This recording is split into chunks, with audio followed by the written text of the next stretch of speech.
On a un gabarit quand même assez grand, mais on va voir un petit peu comment ça se passe à l'arrachage dans des conditions vraiment très compliquées, quoi. De la trémie plutôt, va permettre de balayer, hein. Bien, les roues directrices à l'arrière qui permettent de faire des rotations sur une fourrière relativement peu profonde, hein. Ça c'est plutôt sympa. Deux systèmes de caméra, hein. On a à peu près les... Vous voyez un peu la motricité que ça peut donner.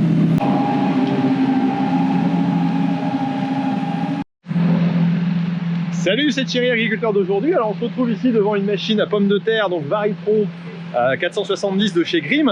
Alors c'est un collègue Jacques qui a chopé le Covid, qui m'a demandé aussi de faire la vidéo pour qu'il puisse le voir, voilà. Enfin bref, ça peut... Non, il n'a pas chopé, lui. Mais il est en quarantaine parce que voilà, il y a son entourage qui l'a eu aussi. Donc voilà, ça arrive à tout le monde, donc il faut se méfier en ce moment. Faites attention à vous. Donc là, on va simplement essayer de montrer un petit peu la machine. Je vais vous expliquer comment elle est composée, hein. Donc c'est une machine 4 rangs à 90 cm pour arracher les pommes de terre avec des systèmes classiques. À l'avant, un broyeur, donc deux roues très larges à l'arrière et deux roues fines à l'avant qui passent entre les buts pour pouvoir faire les ouvertures, et puis un système de broyeur donc qui se situe à l'avant. Alors on a d'abord un premier broyeur, enfin on en a qu'un d'ailleurs, donc il se trouve ici. Ensuite les roues qui permettent d'entraîner aussi et de guider, hein, bien entendu. Le système donc de ramassage avec un système de bêche, des systèmes donc de diabolo. Alors ici on est dans des conditions compliquées, ils sont en train de faire les préparatifs pour les réglages, donc c'est pour ça que ça ils font quelques petits essais. Ensuite une première chaîne voilà, qui va entraîner à peu près jusqu'ici, on le verra de l'intérieur après. Une deuxième chaîne qui remonte, un système de nettoyage par multicep, hein. Ici on n'est pas équipé en dolman, je pense qu'on peut l'avoir.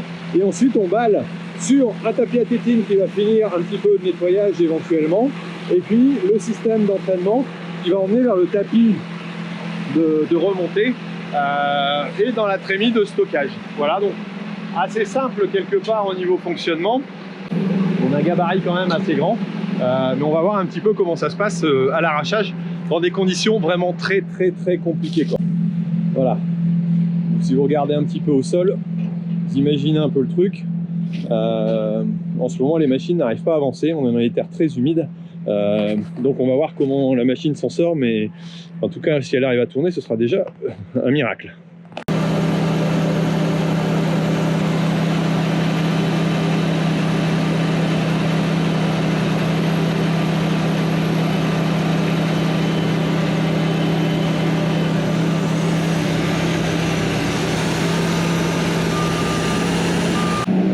Vidange de trémie.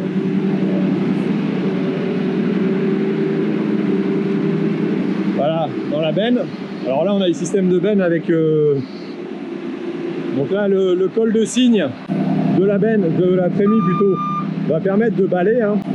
L'avantage c'est un peu comme nous avec la SE machine à bac, voilà, on descend bien l'ensemble et on envoie un gros paquet, donc ce qui fait qu'il y a relativement peu de choc en général, on n'a pas de problème, on n'a jamais eu de problème avec la SE. Même si ça balle pas, voilà, tout au fond comme une trémie normale, l'ensemble du volume fait qu'il y a très peu de choc en général, ce qui peut être une des sensibilités de la machine, quoi. Après le gabarit est quand même hyper impressionnant. On a des roues à l'arrière ici, je sais pas si vous les voyez, les deux petites roues là, qui sont tout simplement un système pour la route, étant donné que la charge et l'essieu, si ça n'existait pas, donc là c'est considéré comme un essieu, serait trop importante par rapport au gabarit de la machine, et donc c'est j'allais dire, c'est un petit avantage pour limiter le poids sur route de ce type d'engin, quoi. Bien, les roues directrices à l'arrière qui permettent de faire des rotations sur une fourrière relativement peu profonde, hein. On voit aussi les conditions d'humidité. Voilà. Quand je vous parle d'humidité de terre, bah, c'est pas une hérésie, quoi, hein. Et on va regarder un petit peu à l'avant ce que ça donne. Et là, il est reparti.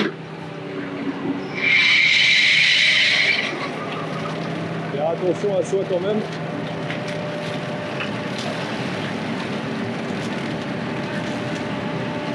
Je pense pas qu'on va battre un record de vitesse aujourd'hui, mais bon, dans le champ, on sera certainement un peu mieux qu'en fourrière quand même. Alors là, par contre, il y a un pagaie qui s'est fait tellement c'est frappé. Alors on a une ouverture de maille assez large ici devant, mais vu les conditions, ça paraît intéressant. À l'arrière, peut-être un tout petit peu plus petite. Et on a déjà un écoulement de la terre pas trop mauvais, quoi. Et après, je suis impressionné par le système à multicep, qui est vraiment très efficace. Alors, vous voyez tout ce qui sort ici, et les pommes de terre qui sont quasi propres en haut. Vous voyez la quantité de terre qu'il peut dégager, c'est impressionnant.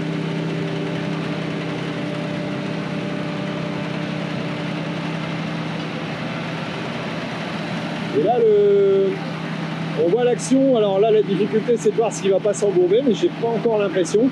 Le tapis a été tiré à l'arrière, qui va finir un petit peu le travail aussi. Voilà, et qui complète bien le travail du système en multicep.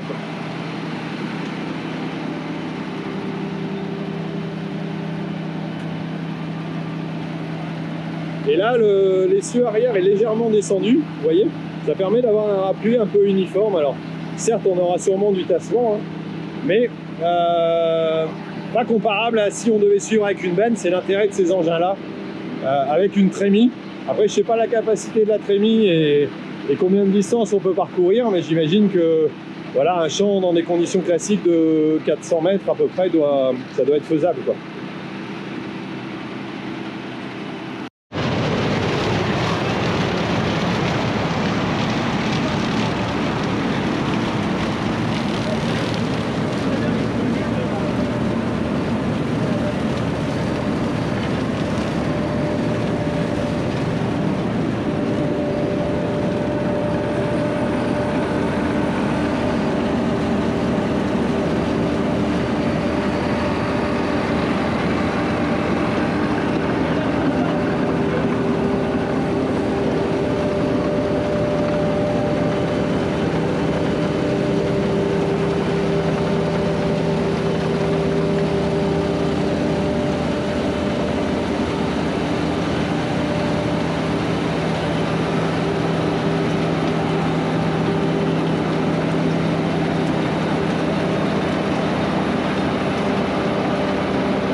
Le broyeur avant est équipé d'un tapis latéral qui permet de jeter sur le côté. Alors ici il y a quelques fans, il ne reste plus grand chose, mais pour un travail avec du verre ça pourrait être intéressant. Ensuite on voit il y a un système de disque hydraulique entraîné, ce qui est intéressant dans des conditions compliquées comme ici, hein. On voit que ça permet de travailler. Les diabolos classiques que l'on a qui permettent de tasser la terre et puis d'éviter que les pommes de terre retombent à la fin. Les systèmes de disques, alors là on a une double chaîne, voilà, qui va emmener. Alors quand on voit tout ce qui monte, on va aller regarder ce qui reste dans la trémie derrière. Mais bon, les conditions sont vraiment très compliquées, quoi. Quand on le voit là. En tout cas, il y a déjà du nettoyage au niveau des tapis, qui est plutôt intéressant. Et on voit les multiceps ici qui travaillent plutôt beaucoup, quoi, hein. Allez, on va essayer de monter à l'intérieur, voir ce que ça donne.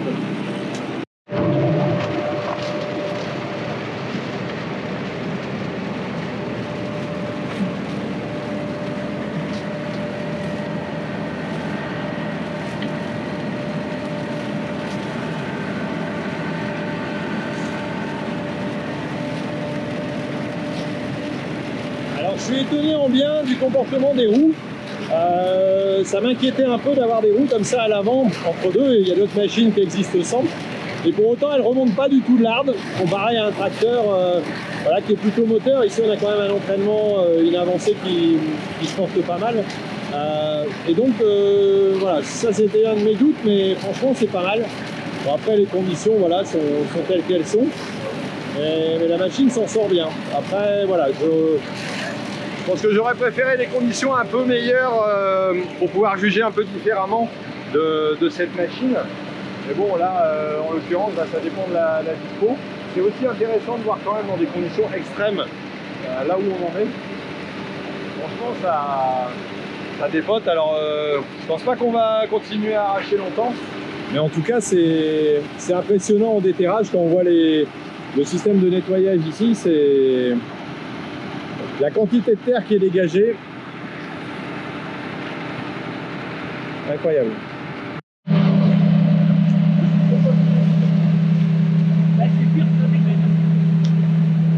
Alors là ici, les roues arrière ont été placées. Vous voyez, comme je vous disais tout à l'heure, elles vont permettre d'éviter de remplir aussi le nettoyage et puis tout simplement de rappuyer un tout petit peu. Hein.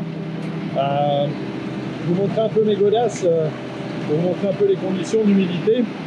Bon là ça rebout en dessous du tapis. On voit qu'on est vraiment dans l'extrême.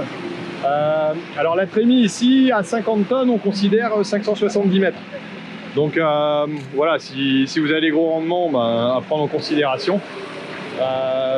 Mais en tout cas, c'est quand même déjà une trémie de 8 tonnes. Donc on a déjà un peu de capacité. Bon, je ne sais pas s'ils vont pouvoir continuer beaucoup la démo vu les conditions, mais en tout cas c'est assez intéressant à voir quand même, avec un nettoyage qui est assez impressionnant.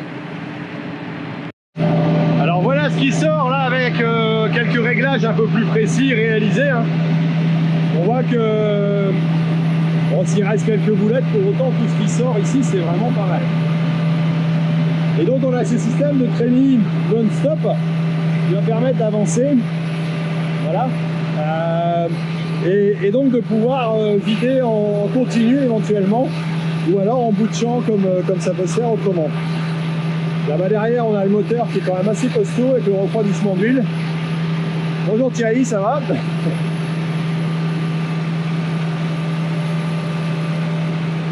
Bon là ici, franchement, ce qui reste par rapport au travail, le nettoyage est plutôt nickel, quoi.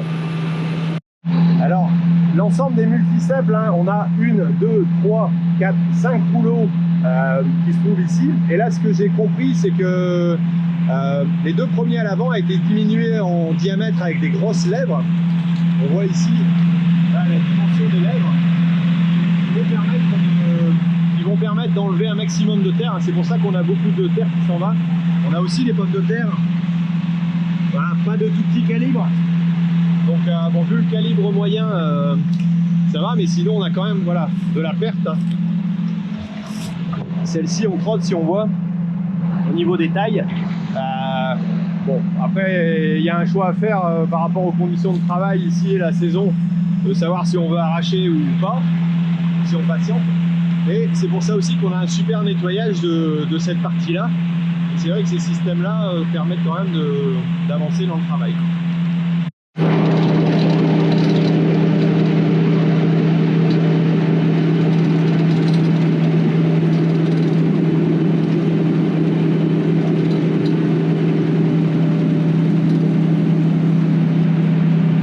Alors j'en profite ici d'être dans la cabine pour vous montrer un peu l'intérieur, avec un petit siège passager plutôt sympa, deux systèmes de caméra, on a à peu près les mêmes systèmes identiques sur nos machines aussi, et puis les systèmes de tableau de commande avec la poignée multifonction.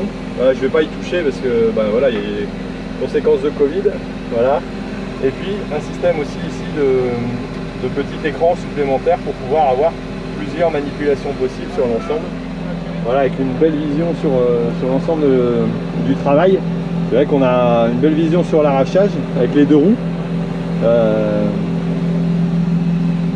Assez impressionnant en gabarit quand même. Mais bon, on est bien là-dedans, je pense. Hein. Et une belle vision aussi sur le produit qui est fait et travaillé. Comme je vous dis, c'est vrai que c'est assez impressionnant vu les conditions.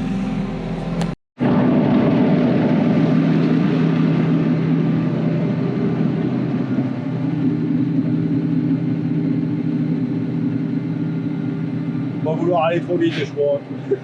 Non. Des conditions pareilles. Ah ouais. Ah ouais, ça c'est bien.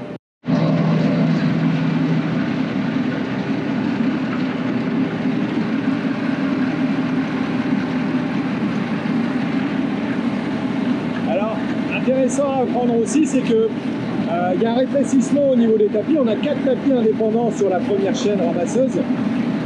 Voilà, avant d'aller sur la deuxième.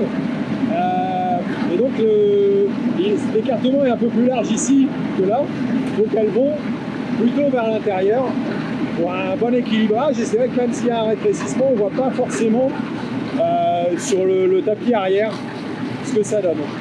Et là on voit bien il n'y a pas de marquage de rouge sur la butte, sur le côté. Voilà, comme je vous disais tout à l'heure, qui m'inquiétait un petit peu, quoi. Voilà, la vitesse avancée est forcément pas rapide, hein, mais ça se tient.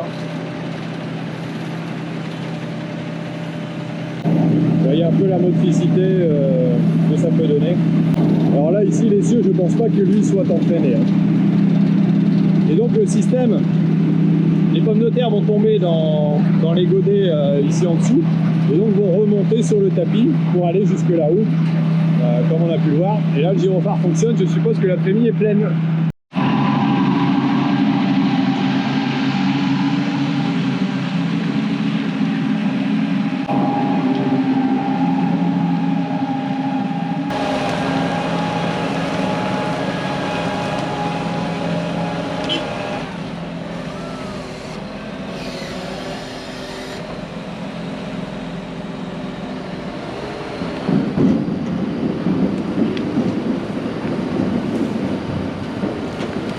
Bon, voilà pour ce petit tour dans cette machine plutôt intéressante. Alors c'est vrai qu'on regarde actuellement dans la Kuma pour voir s'il n'y a pas un intérêt à éventuellement investir dans ce type de machine. Le problème c'est le coût, hein, forcément. Alors pour l'instant on a deux machines, donc le remplacer par une en 4 ans, est-ce que c'est envisageable? Il y a des critères techniques qui sont un peu embêtants. Voilà, parce qu'on doit rester à 90 alors qu'on a des adhérents qui sont à 75, donc ça c'est une autre problématique. Bon, pour autant il faut voir un peu l'ensemble. On va essayer aussi, je pense, d'autres machines. Hop, compliqué tout ça. Pour pouvoir essayer de voir un peu comment ça se passe. Mais bon, je pense qu'on va arrêter pour nous là la démo. On en a déjà vu pas mal et c'est vrai que c'est quand même assez impressionnant d'arriver à tourner dans des conditions pareilles. Alors que franchement, c'est pas à faire, j'allais dire, régulièrement. Mais pour l'instant, les conditions de l'année nous y obligent. Alors, est-ce qu'on doit attendre plus tard? Est-ce qu'on doit le faire? Ça, c'est toujours une question de l'agriculteur. Bon, écoutez, moi, je vous laisse. Je vous dis à bientôt sur Agriculteur d'aujourd'hui pour d'autres vidéos, pour parler de matériel et puis d'autres aussi, hein. Allez, ciao!